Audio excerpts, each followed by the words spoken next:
West বেঙ্গলে SR বা enumeration form fill করার পরেও কেন ইআরও আপনাকে শুনানির জন্য ডাকতে পারে তা 4টি মূল কারণে বুঝে রাখা জরুরি। 1. 2002 সালের ভোটার তালিকায় নাম না থাকা। যাদের পুরনো 2002 লিস্টে নাম নেই, ইআরও প্রয়োজন মনে করলে তাদের শুনানিতে ডেকে পাঠাতে পারেন।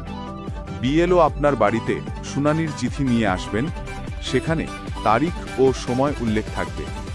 কমিশন যে 11টি নথি নির্ধারণ করেছে তার মধ্যে যে কোনো একটি নথি নিলেই যথেষ্ট। 2.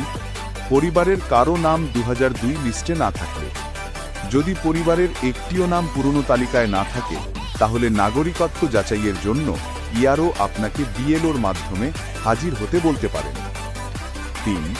ফর্ম ফিল ভুল বা অসঙ্গতি থাকলে।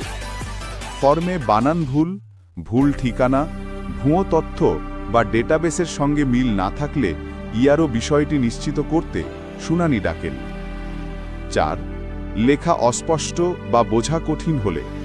ফর্মে লেখা অস্পষ্ট হলে, তথ্য বুঝতে সমস্যা হলে বা কাগজের মান খারাপ হলে কমিশন সরাসরি শুনানিতে আপনাকে হাজির হতে বলতে পারে। কমিশনের উদ্দেশ্য একটাই, আপনি ভারতীয় নাগরিক হলে যে কোনোভাবেই আপনার নাম ফাইনাল ভোটার তালিকায় রাখা।